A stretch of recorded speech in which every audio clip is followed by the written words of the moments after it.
Shalom, shalom, sejam bem-vindos a mais um Israel para Jesus, programa dedicado a trazer informações, conteúdos sobre o povo judeu, sobre a cultura, sobre os costumes, a tradição, as tradições judaicas, festas judaicas e também compartilhar os desafios do trabalho de evangelismo, trabalho missionário entre os judeus, os desafios e as bênçãos também. E sempre encorajar você a se unir a nós nessa tarefa especial deixada pelo próprio Senhor Jesus, né? Como igreja, sermos embaixadores, testemunhas, né? Entre os judeus e também entre os não-judeus. Por falar em evangelismo, missões entre os judeus, quero incentivar você aqui a você nos ajudar nessa tarefa aí. Você acha que é difícil evangelizar judeu?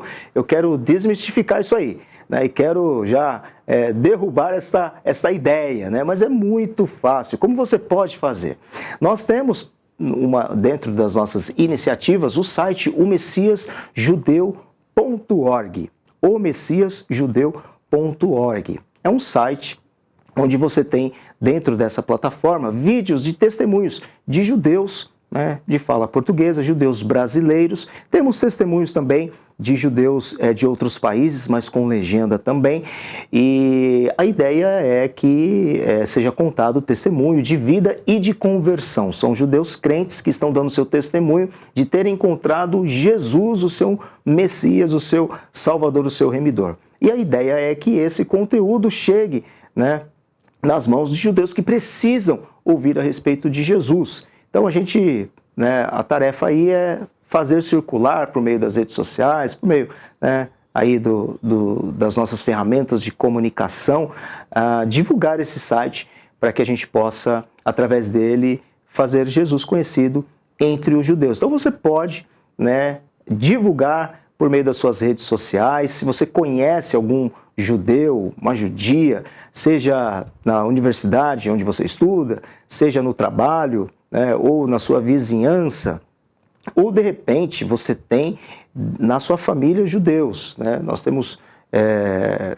muitos judeus que são crentes, mas os seus familiares, seus pais, tios, avós, mãe, não são crentes no Senhor Jesus. Então, se você, né, quiser aí nos ajudar nesse sentido, você pode divulgar aí nas suas redes sociais omessiasjudeu.org. É uma maneira de você fazer com que a palavra de Deus chegue aí até os judeus que tanto precisam conhecer a respeito de Jesus. Hoje no nosso programa nós vamos falar sobre uma festa muito marcante e importante para os judeus e que é celebrado no mês de março. Vamos dizer assim, não é uma das mais, é a festa mais celebrada pelos judeus no sentido de festa mesmo, que é a festa de Purim ou Purim. E onde começa essa festa, né? O que é essa festa de Purim? Durante os dias agora, né, no mês de março, 23 e 24 de março, os judeus de todo o mundo, aqui no Brasil e em diversas partes do mundo, celebraram então a festa de Purim, desde o pôr do sol do sábado ao pôr do sol de domingo. Purim, então, ela é uma festa que relembra tensão, perseguição, milagre e salvação. Reúne todos esses elementos. E apesar de ser uma festa que vai evocar um período muito triste, muito angustiante, muito tenso, onde a vida dos judeus estava em risco, ao mesmo tempo é uma festa, ou a festa mais celebrada, a festa que é mais comemorada no sentido mais amplo mesmo da palavra festa. Os judeus fazem uma enorme festa. E qual é a origem dessa festa de Purim? Embora Purim não esteja relacionada às demais festas que Deus deu para o povo de Israel celebrar, como por exemplo a Páscoa, como a festa dos tabernáculos, como a festa do dia do perdão, todas ali reunidas no capítulo 23 de Levítico, né?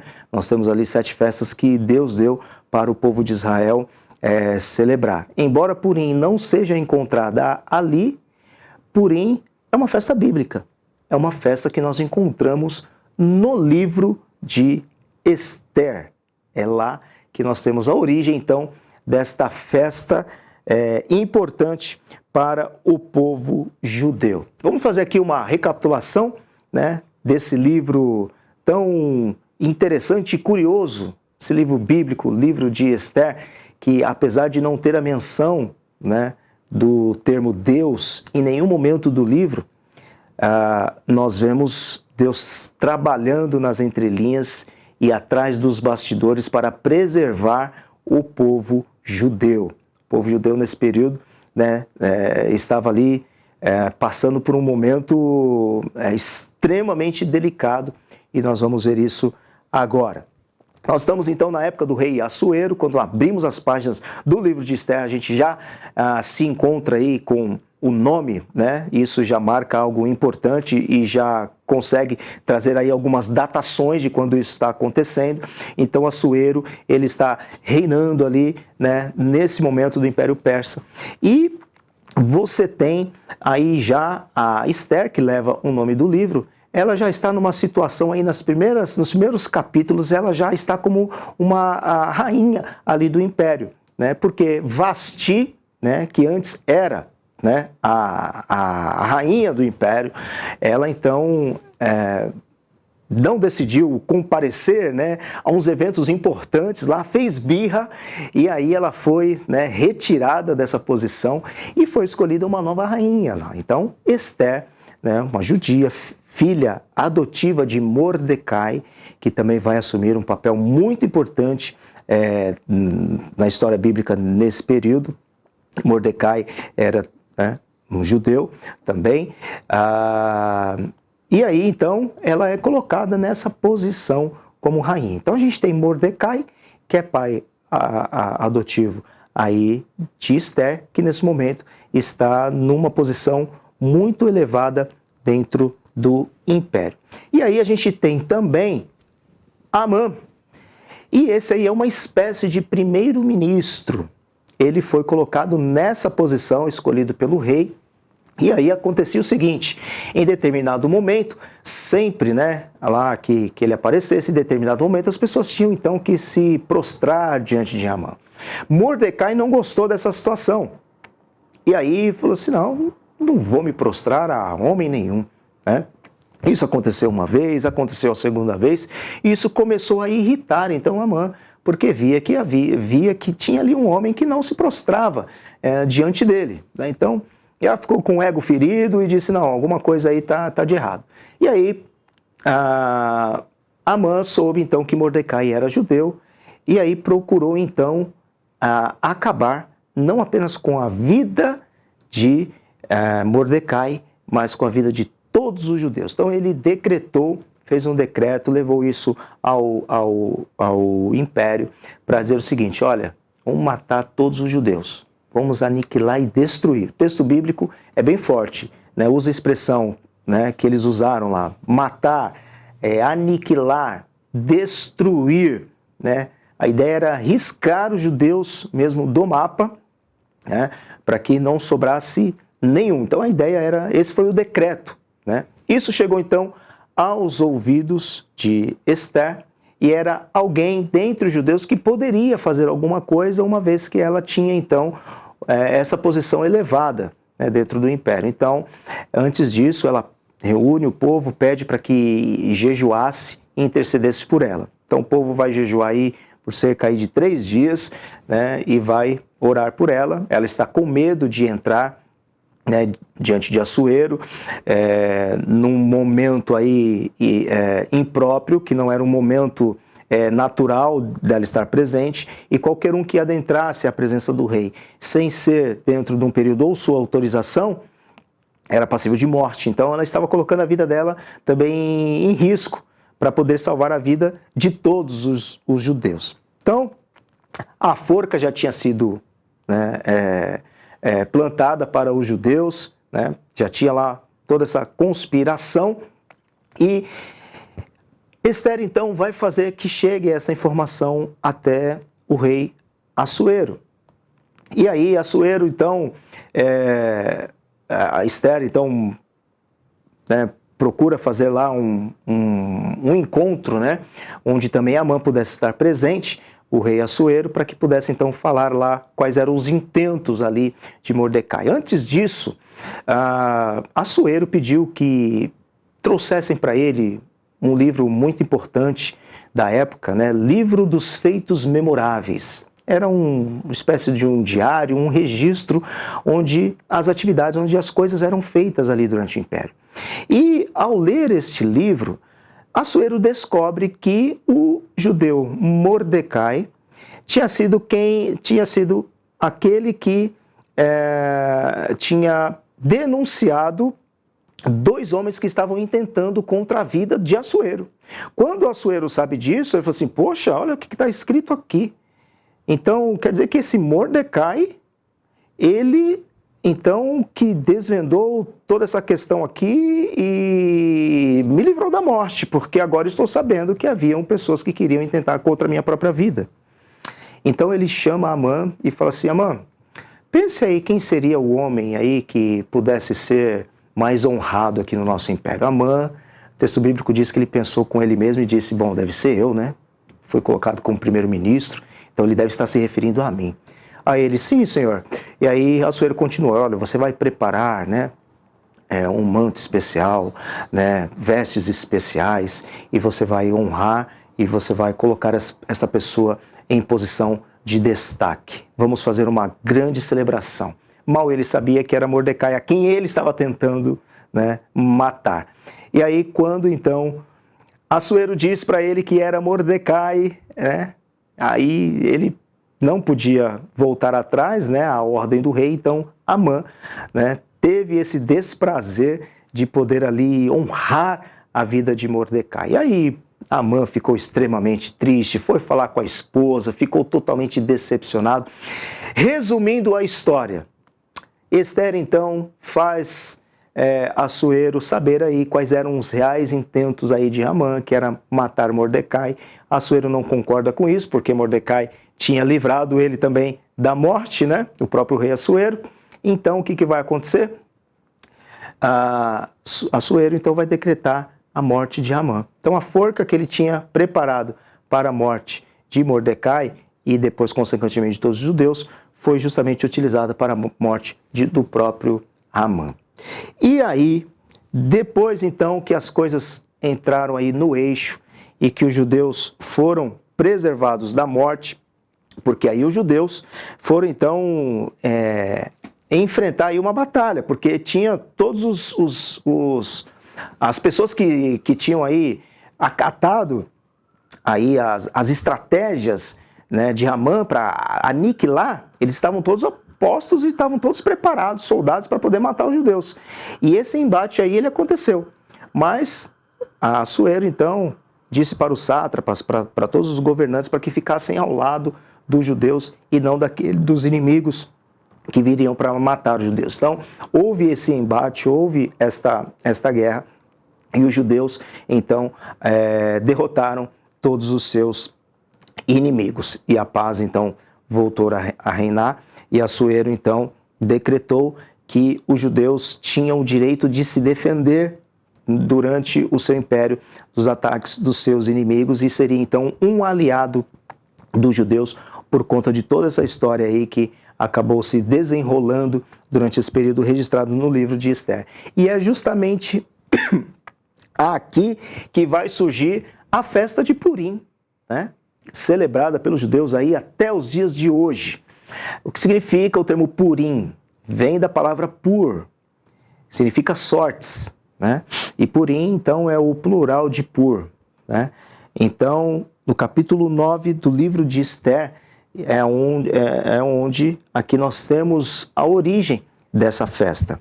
No versículo 20, aqui do capítulo 9, então, diz que Mordecai enviou cartas a todos os judeus que se achavam em todas as províncias do rei Assuero, aos de perto e aos de longe, ordenando-lhes que comemorassem o dia 14 do mês de Adar, que para o nosso calendário cai justamente no mês de março, né? Dia 14 do mês de Adar e o dia 15 do mesmo, todos os anos, como os dias em que os judeus tiveram sossego dos seus inimigos e o mês que se lhes mudou de tristeza em alegria, de luto em dia de festa, para que os fizessem dias de banquetes e de alegria, e de mandarem porções dos banquetes uns aos outros e dádivas aos pobres. Então, assim, olha, repetidas vezes aqui no capítulo 9 vai falar que os banquetes eram de alegria, banquetes de alegria, banquetes de alegria. E justamente é isso que os judeus fazem hoje, um banquete de alegria. Como os judeus comemoram hoje? Como que os judeus comemoraram o Purim durante este ano? Antes dos judeus fazerem um banquete, né? Porque no texto bíblico diz aqui que eles deveriam fazer um grande banquete e fizeram, né? Então isso segue como até um mandamento, né, que os rabinos colocaram que deve fazer um grande banquete mesmo. Mas antes disso, eles vão fazer a leitura do livro de Esther, né? Megilat Esther. Eles vão ler, eles ficam num período de jejum, que antecedem os dias, né, da festa, assim como o povo ficou em jejum durante o ocorrido, a história bíblica, os judeus também ficam em jejum durante um tempo. Então, antes de quebrar o jejum com um grande banquete, os judeus leem, então, o livro de Esther. Geralmente isso é feito na sinagoga, porque precisa, para essa leitura, precisa ter um minyan. O que é um minyan? Nada mais é do que um quórum formado por 10 judeus. Todo serviço religioso na sinagoga, no Shabat, no sábado, né, para se ter um culto dentro de uma sinagoga, é necessário ter um mínimo de 10 judeus. Se tiver 5, 6, 7, 8, 9, eles ficam esperando para chegar mais um judeu para completar 10. Se não chega, não tem serviço religioso. E é contado a partir dos 13 anos, quando o judeu já tem a sua maioridade religiosa. Então precisa ter um minyan, um coro de 10 judeus na sinagoga, eles leem o livro de Esther, e aí depois então eles vão fazer um seudat, ou seja, uma refeição, né, um banquete, e eles vão comer bastante carne e vão beber também bastante vinho. O mandamento judaico, que os rabinos estabeleceram ao longo dos anos, é que nesse período o judeu tem que beber bastante vinho, é mandamento, a não ser que tenha problema de saúde ou tenha problema, né, com álcool. Deve-se beber bastante vinho, e eles dizem assim no Talmud, né, que é um dos livros sagrados do judaísmo, diz o seguinte, que o judeu nesse período tem que tomar tanto vinho, mas tanto vinho, que ele não consegue mais diferenciar entre falar amaldiçoado seja Amã e bendito seja Mordecai, né, para expressar o quanto que eles, né, são encorajados aí a comer e a beber aí, né, um banquete. Também nesse período, como uma comida especial, eles vão comer um doce no formato de um triângulo que chama orelha de Amã, né? E eles vão, isso é muito comum, é típico, né? Tem que ter a orelha de Amã, né, que é um docinho em formato de triângulo.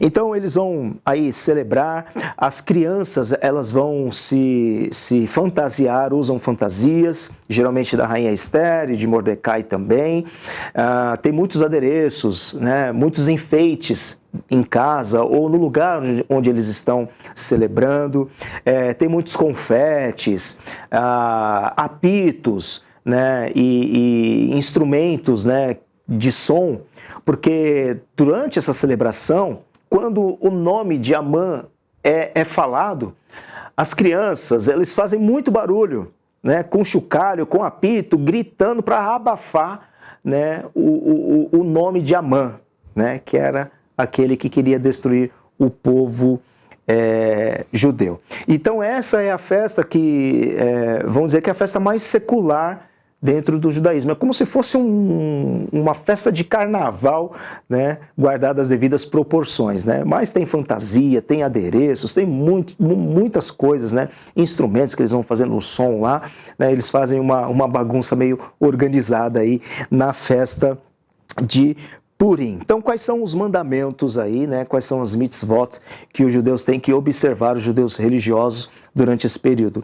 Mais uma vez, lembrando que esses mandamentos não são mandamentos bíblicos. Nós não encontramos esses mandamentos que Deus deu para o povo de Israel e que eles seguem até hoje. Esses mandamentos, eles foram adicionados ou colocados ao longo dos séculos pelos judeus, mas se tornaram mandamentos, né? Então, tem que comer e beber bastante depois de um período de jejum, né? Então eles vão pegar o jejum do período bíblico lá, do que aconteceu, e também do banquete que foi feito também nesse período, como está registrado no texto bíblico. Então tem que comer e tem que beber bastante.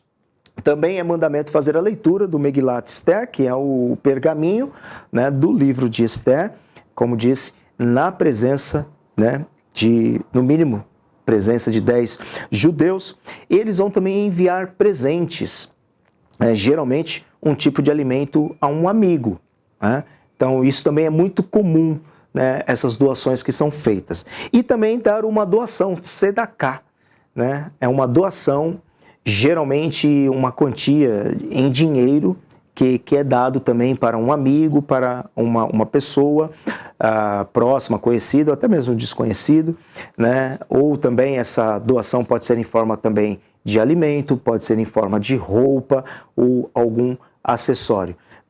Nos últimos versos que nós lemos, né, fala justamente sobre essa generosidade aos pobres, né? E é isso que eles fazem também nos dias de hoje. Então, basicamente esta é a origem, né, da festa de Pur, da festa de Purim.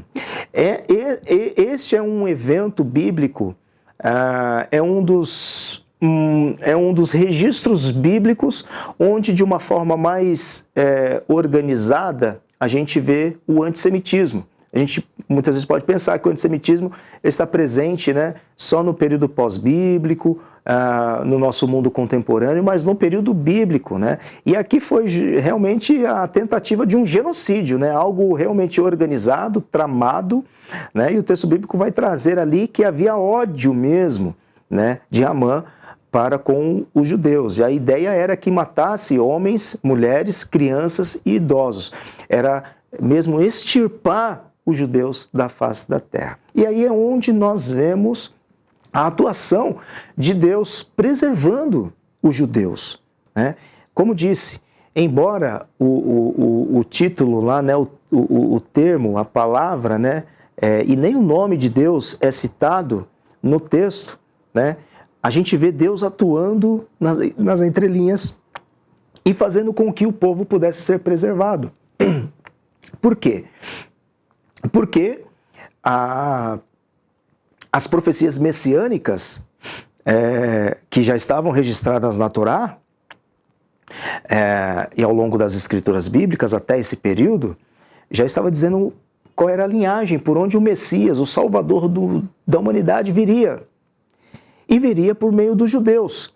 Se os judeus são exterminados ali naquele momento, essa linhagem se perderia. Se fosse extinguido os judeus ali, né, morreria essa semente de Abraão, de Isaac e de Jacó, e o Messias, então, humanamente falando, né, nas nossas conjecturas. Claro que se Deus permitisse que tudo isso acontecesse, os seus planos jamais seriam frustrados, e certamente, uma vez dita a palavra de Deus de que o Messias viria, de qualquer forma, o Messias viria, né, dentro dos planos mesmo e os propósitos de Deus. Mas humanamente falando, e até mesmo vendo a ação do inimigo tentando romper isso, né? O texto lá de Gênesis 3,15, como nós vimos alguns programas atrás, disse lá na primeira profecia messiânica, né, que o descendente ali, né, do mal ali, ele estaria dando um pequeno golpe ali no calcanhar do descendente da mulher, que é o Messias, né, que é o Senhor Jesus. Então a gente vê ao longo da história o inimigo sempre tentando, né, barrar ou tentar ali, né, interromper os planos de Deus, principalmente na história da salvação. Então a gente consegue visualizar os intentos do inimigo também tentando ali bloquear, acabar com os judeus aí nesse período, achando que pudesse dessa forma aí também talvez travar os planos de Deus, mas a gente vê Deus preservando o povo judeu e o povo então pôde aí seguir, e aí a gente tem aí o discorrer da história bíblica com o povo judeu, e a gente vê então um livramento, uma salvação do povo judeu nesse período da história. E é isso que o judeu celebra, né? A alegria, o milagre, a salvação, né? E nós, né, durante esse período também, é um momento onde nós temos a oportunidade de aproveitar esses ganchos dentro da cultura judaica e nós, tendo a oportunidade de estar diante com o judeu, falar a respeito da maior de todas a maior de toda a salvação, né, que um ser humano pode ter, inclusive o próprio judeu, que é o Senhor Jesus, né? Todos esses ataques antissemitas, esses genocídios organizados, como esse, por exemplo, e tantos outros que acontecem ao longo da história, né, que os judeus acabam, né, sofrendo, né, diversas perseguições e até mesmo período do Holocausto, onde mais de 6 milhões de judeus foram mortos, nada disso pode ser comparado com o castigo eterno, né, que tanto judeu quanto não judeu, qualquer ímpio, sem a salvação pela graça, né, dada, né, iniciada, intermediada e finalizada pelo próprio Deus, né, nada do que os judeus pôde experimentar, do pior que possa ter experimentado durante toda a sua existência como povo, é comparado ao castigo eterno por conta dos seus próprios pecados. Então é uma grande oportunidade de nós celebrar com eles a salvação e ao mesmo tempo falar da maior de todas a salvação, a mensagem do Evangelho, das boas novas, que é Jesus, né? Aquele que se apresentou como o próprio Rei de Israel, próprio Messias, que veio também para os judeus. Então, esse foi mais um programa Israel para Jesus. Hoje nós abordamos mais um pouquinho aí da cultura, dos costumes judaico aí, para o nosso crescimento, para o nosso conhecimento, e você pode aí estar então contribuindo com o Instituto Tzadik, que promove o evangelismo, o trabalho missionário entre os judeus, através, né, das nossas redes sociais. Você pode se engajar em um dos nossos projetos, em um dos nossos trabalhos. Como que eu posso contribuir? Como que eu posso fazer parte, né, de forma voluntária, dedicar meu tempo, né, para poder testemunhar aos judeus? Você pode estar entrando nas nossas redes sociais. Nós temos o site messiasjudeu.org, como nós já falamos. Você pode divulgar também aí para os seus contatos e também saber aí a respeito aí do nosso, dos cursos também que nós oferecemos, que capacita você para evangelizar judeus e não judeus também. Olha, nós temos aí bastante frentes em que nós atuamos, né, nesse trabalho evangelístico, nesse trabalho missionário, que nós como Igreja de Jesus temos esta responsabilidade e também este privilégio. Então quero encerrar este programa, mas sem antes agradecer você que esteve conosco aqui até o final do Israel para Jesus, e que Deus abençoe você, Deus abençoe a sua família. Me despeço com um grande abraço, Shalom Aleichem, e até o nosso próximo programa.